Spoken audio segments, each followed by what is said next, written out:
Hello and welcome to Matt's Mosh Pit, and tonight I'm going to be giving you my review of the Bruce Dickinson Mandrake Project Tour 2025. Yes, the Bruce Dickinson. But before I get started, I just want to say thank you so much for all the love and support you've showed me and my channel so far. It truly means a lot, and I could not do this without you. So folks, if you've been a fan of this channel, you know that I am a huge fan of Iron Maiden. So when the opportunity to see Bruce Dickinson live doing a solo project, which quite frankly, he hasn't come to this area solo style in forever. So I don't, I know last year he did a couple dates in California. It just was not in the cards for me. So when I had the opportunity to see him in my area, it was just a no-brainer. I had to go. I had to be there. So I was already excited about that. The event took place at the Fillmore in Silver Spring, which, that seems to be my home away from home. It is not, it's probably about an hour and a half from my real home, but it just seems to be the place where all of my favorite bands show up. So I feel like, at some point I probably even need to move closer to the venue just because I feel like I'm always there. I don't like the fact that it takes so long to get there, but I love the venue. It's just a really nice venue. Everybody's very friendly, and it sounds great. It looks great. It's just it is perfect size for me. It holds about 2,000 people. And it's just a great vibe all around. I don't think I've ever had a bad experience at this particular venue. Bands, good, bad, I've seen those. But I mean, as far as the venue itself, it's just always been a great experience. So that's a definite big ups for Bruce picking the right venue. Okay, so when I first got in, I immediately go and check out the merch. And fortunately with the venue, as soon as you go through the doors, the merch just hits you right in the face. And in this case, it was really interesting because I am so used to Iron Maiden's merch. When you go to an Iron Maiden show, there's there's probably like 30 different shirts. There's scarves, there's pins, there's patches, there's flags, there's pretty much anything you could possibly want with an Iron Maiden logo on it. It's pretty much at their merch section. And so the merch section at Iron Maiden shows are very overwhelming. And I will say the merch section for the Bruce solo was pretty underwhelming. There was only, I think, 2 or 3 different shirt options, and then a hoodie, sweatshirt, and I think like a beanie hat. But that was pretty much it. There really wasn't much to do. The designs really didn't vary too much either. And so it was kind of, for me, it was kind of shocking. I think if it was any other artist, I would not really have paid attention to it. But because I'm so used to the Iron Maiden merch, I kind of expected something similar from the Bruce merch. But you know what? Hey, good on him. I don't think you need to do, I don't think you need to have like 30 different options. And I really don't know what the cost is from a band's perspective. So, maybe smaller is better in this situation.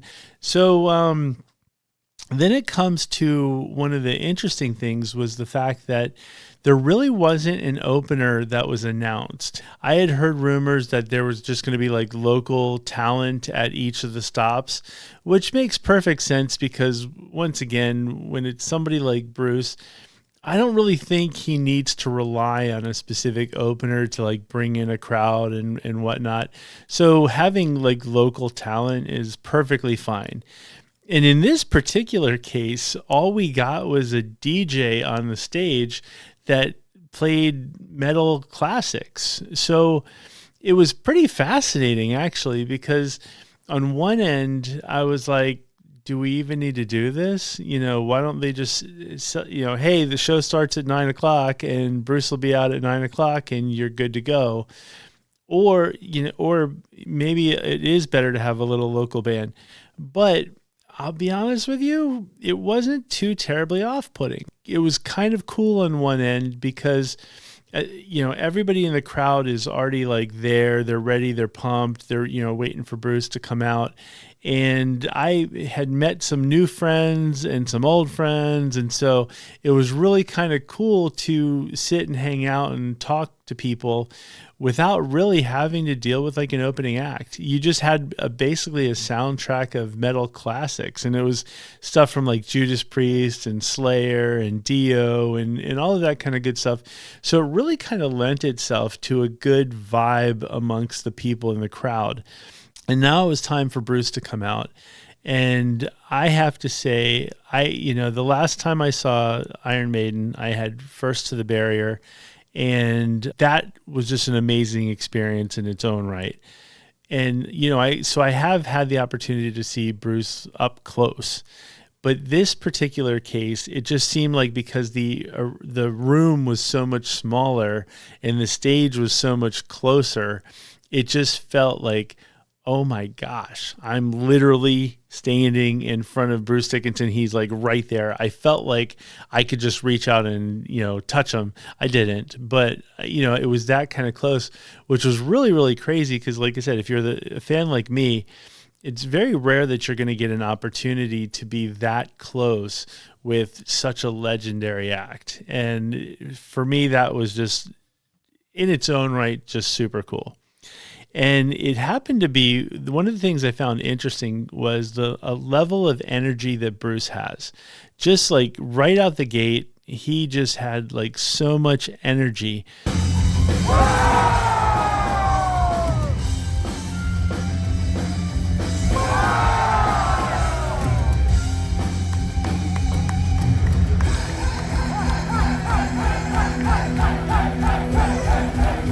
And I wasn't sure what to expect because that same day he was 4 hours away in Pittsburgh doing the national anthem before a Pittsburgh Steelers game.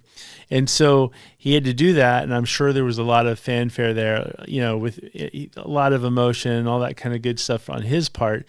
Then to go 4 hours to my show, I wasn't, the dude's like 67 years old. I just kind of expected him maybe to be a little bit more run down, something. And there would have been nothing wrong with that because, I'm run down and I'm not 67. So I just figured, okay, cut him some slack.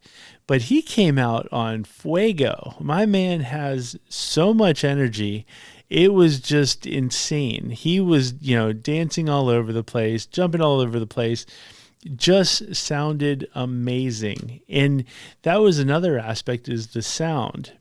And I've only seen him in big arenas with Iron Maiden, and the sound kind of it's right for the arena. But when you see him and hear him in a small club, the sound is like that much clearer. It's just amazing. And I could not get over how great his voice was. That was mind blowing to me, and I had just seen him, I feel it last year on the Iron Maiden tour, and he sounded great then, but I feel like in a weird sort of way, he's like that movie Benjamin Buttons where the older they get, the younger they appear type of thing. Or it's the older it goes into younger because quite frankly, the first time I saw him, he sounded great. Then the second time I saw Iron Maiden, he sounded better. And now I see him, years later and he's even better. So it was just insane. I could not get over the amount of energy and how great he sounded. It was great.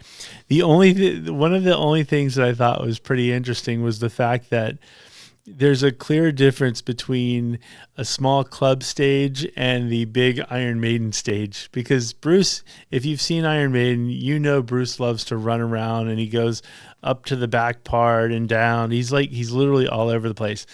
And in this case, he had, I think, like 6 band members and him on a small stage. So there really wasn't much opportunity to like do the running that he does. And so that you could see if there was anything awkward, I would say it was a little bit of that, because you could tell he just wanted to like run all over the place, but nope, there's another person there.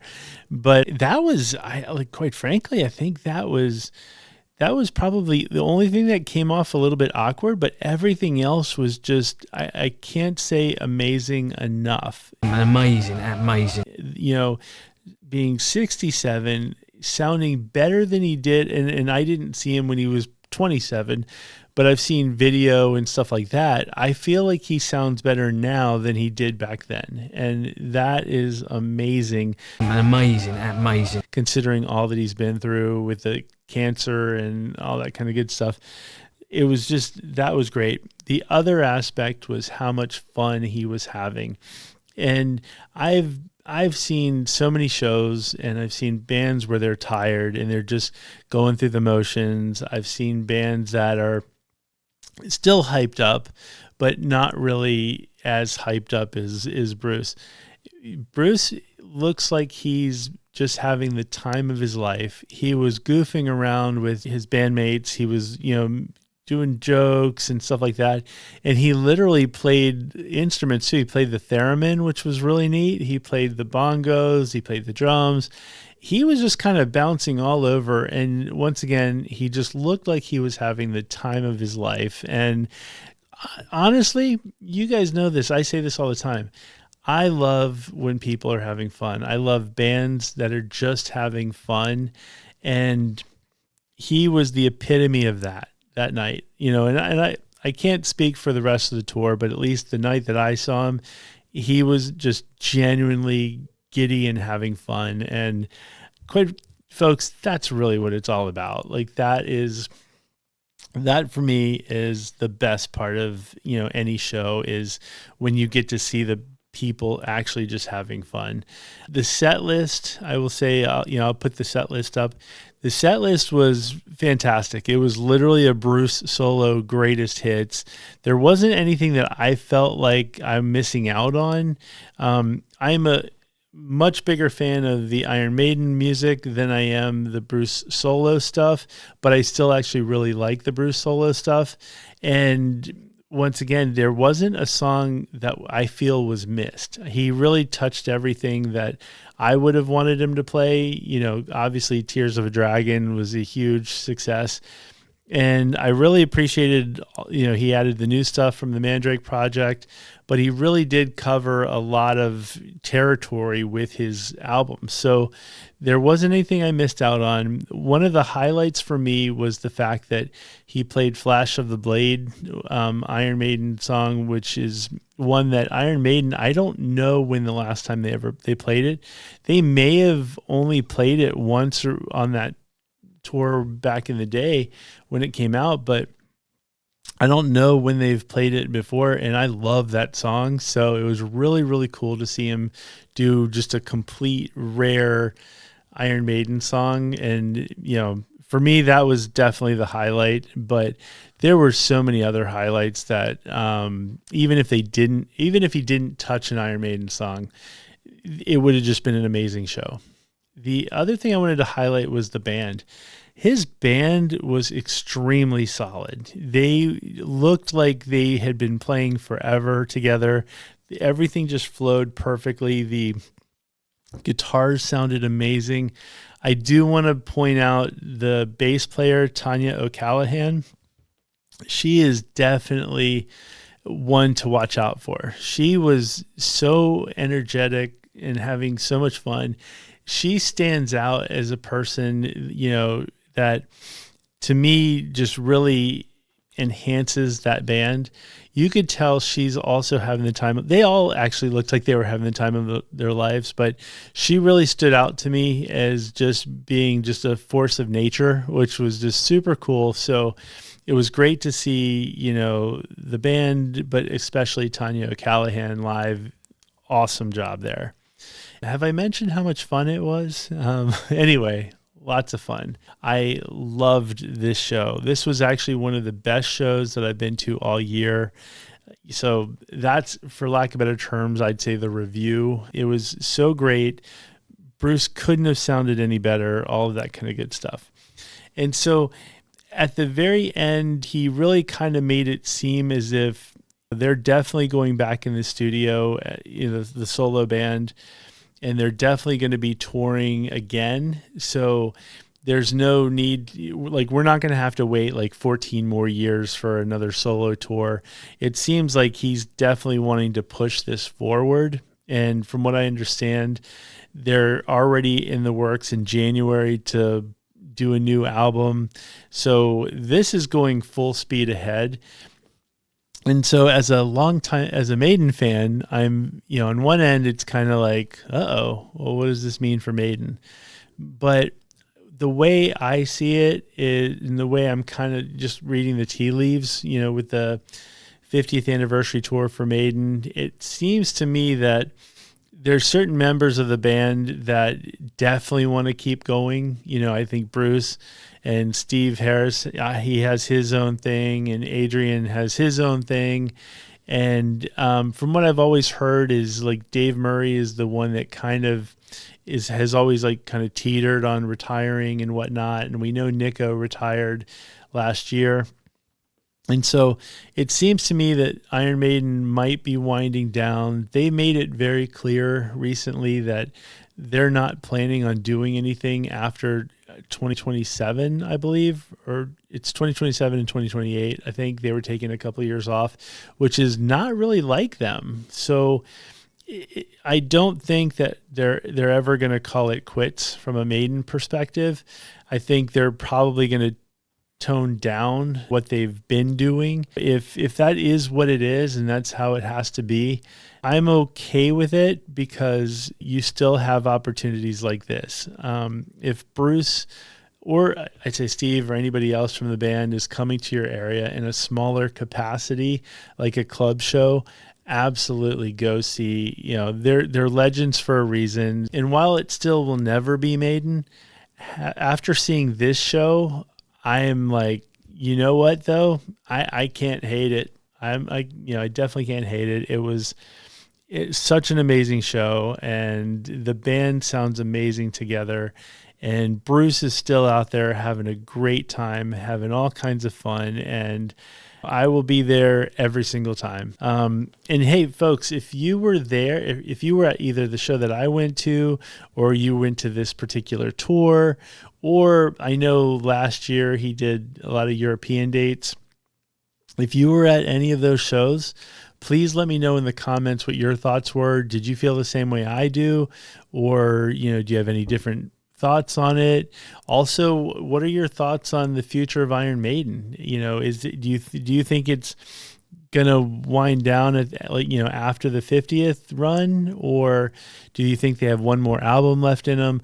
I personally think that they have one more album left in them. I do think they're gonna end it on like an 18th album. That's just me. There's no, I have no insight to it whatsoever, but I personally think they're going to have an 18th album, and they're going to probably do selected show dates. I don't think they're going to tour as heavy as they did before. I think it'll probably be some like summer festivals. I feel like they're probably going to start doing what Slayer is doing, or what Metallica is even doing at the most, where they'll probably do a couple dates here, then take some time off, couple dates there. But I think it really just depends on what band members are still committed to doing this. Anyway, really, I'm curious to see what your thoughts are on. I'm happy to talk Maiden with anybody, so feel free and leave comments on what your thoughts are. And once again, if Bruce Solo comes to your area, absolutely go check it out. And with that being said, thank you very much for watching, and I will see you next time.